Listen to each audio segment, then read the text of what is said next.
Này 80.000 này. Tay nhá, đã được rồi.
Bán gì đây?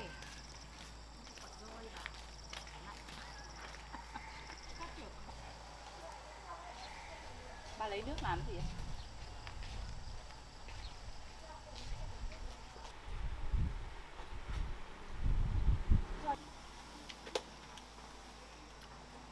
Cái này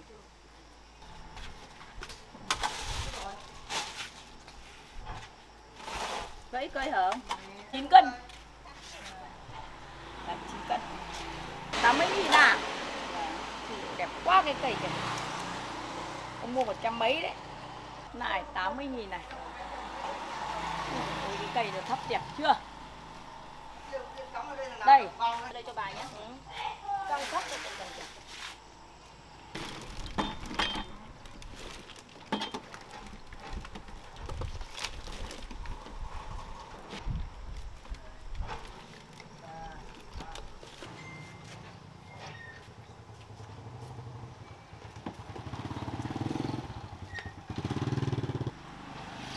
Đấy, cô ơi, bạn nát.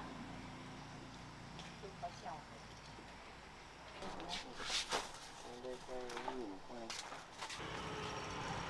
Mai hết giờ bạn. Đi mua đi về.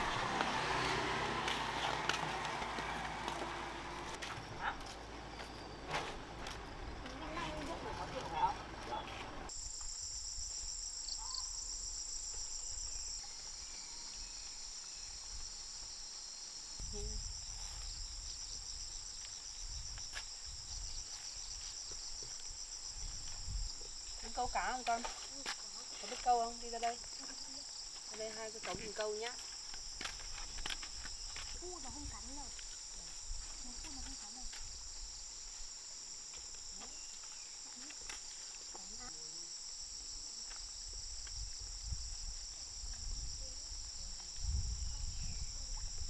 Đôi cá gì không?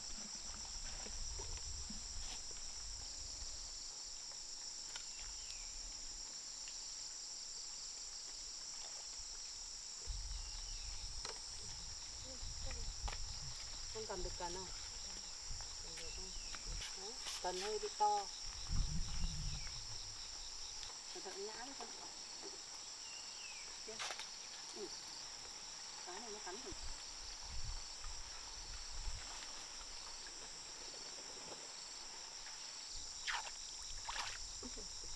Con gỡ được không? Gỡ cẩn thận không vào tay nhá. Đã được rồi.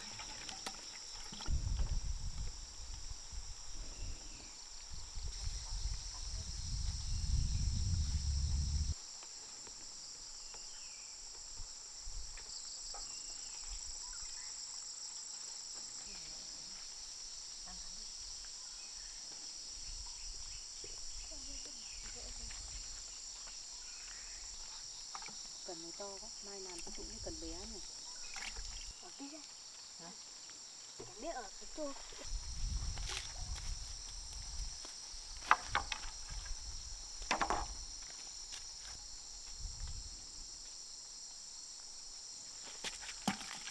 Con cứ đứng ở đây câu nhá. Câu được không? Đứng câu cẩn thận nhá để bác đi trồng cái cây kia nhá. Thấy chưa?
Câu được nhiều chưa?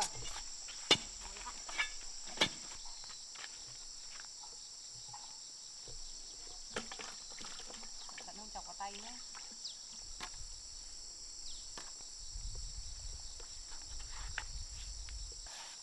Cần bé bé này phải 20 con.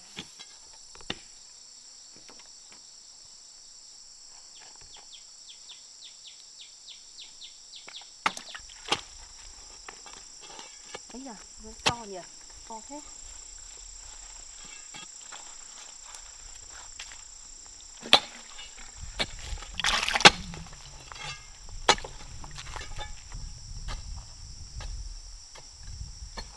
Ăn cá no rồi, ăn cá thay cơm nhá. Con thích ăn cá không? Hả?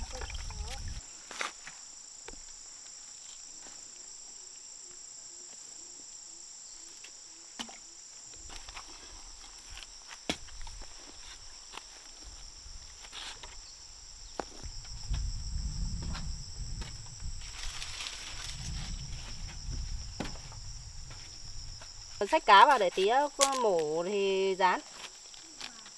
Mưa rồi đi vào, ướt hết người.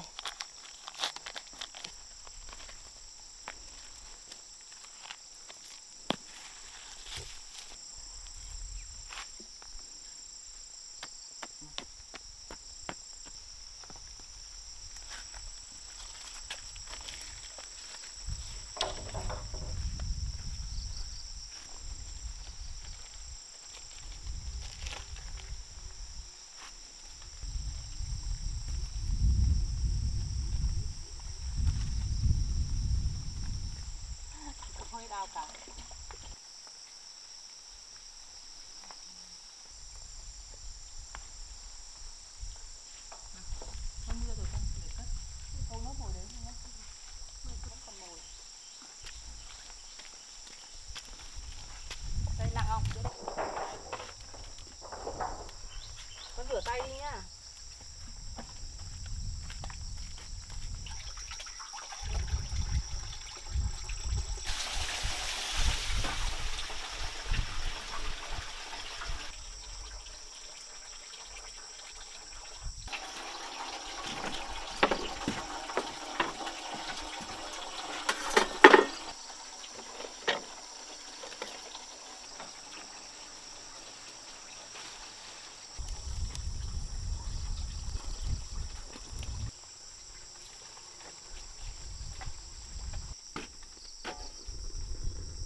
Ngồi đây chơi nhỉ.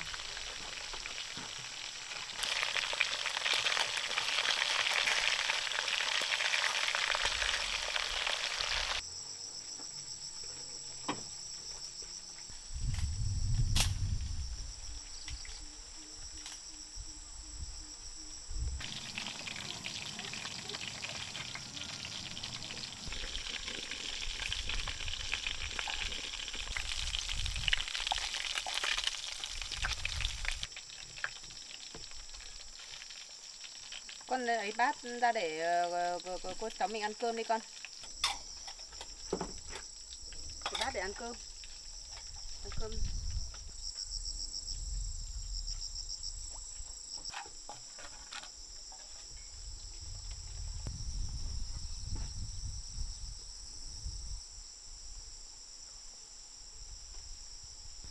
Ăn cơm thôi con ơi. Nào.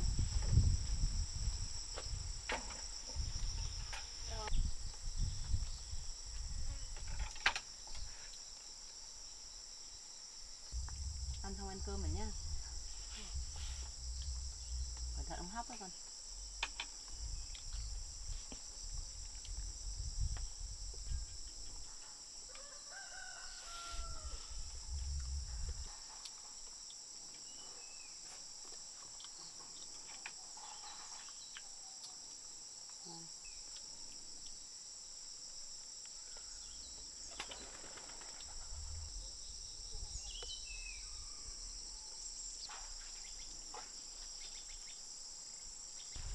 Đũa cá luôn.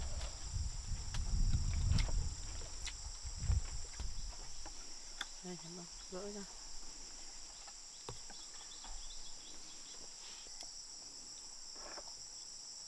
Ăn no đi nhá.